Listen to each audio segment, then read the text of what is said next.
Hey there, so let's quickly try to understand variables. Now, how to add a project and add a class is something which we have already checked in our last video. So in order to save some time, I have already added this class for you.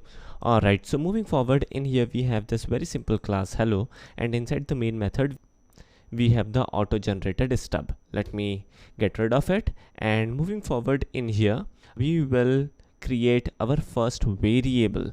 So in here, first of all, we need to give the data type. We will discuss about data type in more detail in next video. So as of now, don't worry about the data type. So the name of this value could be like value1.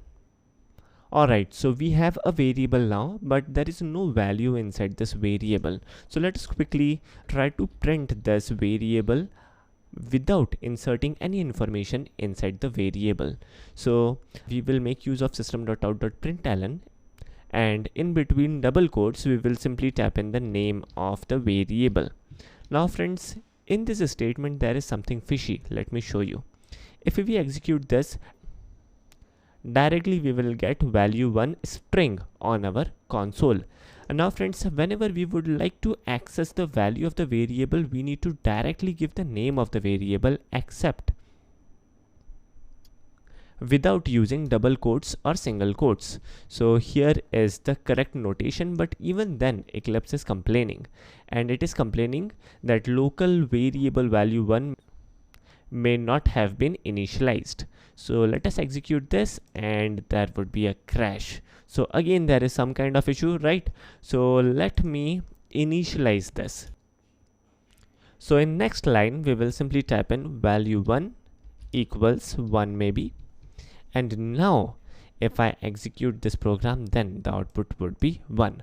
Now we have declared the variable in one line and we have initialized the variable in next line, right? So we can merge both of these two lines as well. So let me do that. I will straight away type in value1 equals 1. So now again the output would be same.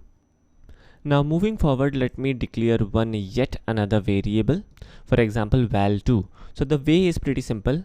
I can type in yet another statement in a new line, for example value2 equals 2. So this is one way.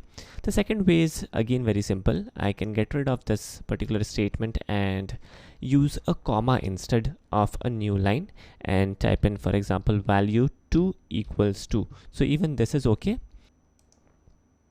Now we can also check whether the value 2 is actually containing the value 2 or not. Let me check that. Here we go. So everything seems to be good enough, right? Now there is something more to it. Let me undo the changes. Here we go.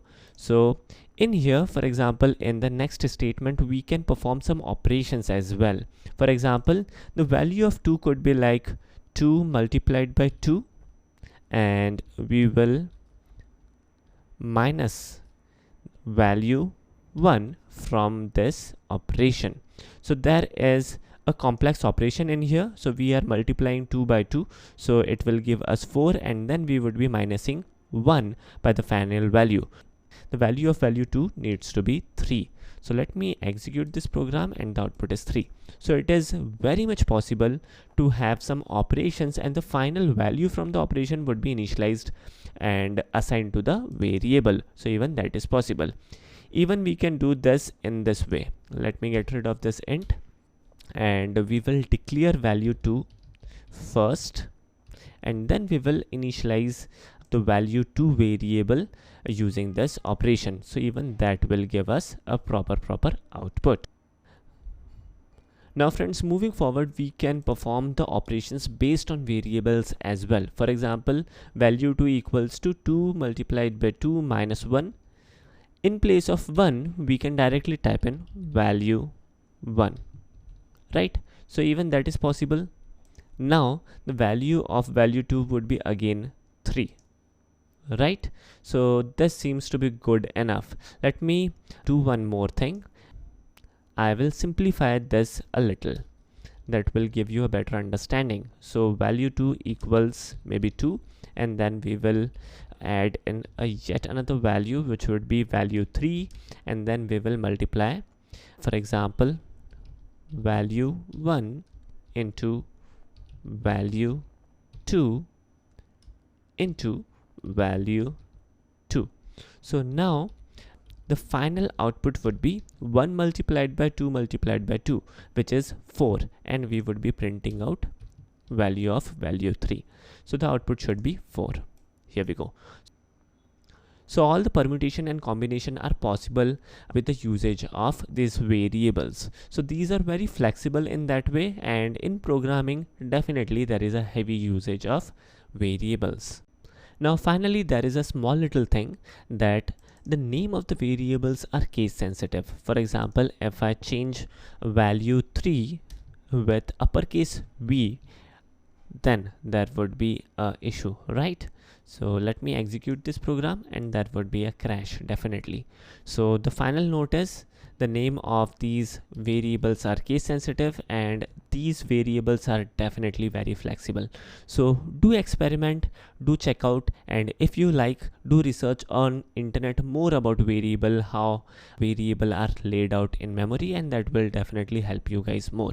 Thanks for watching, and I will catch you in the next video.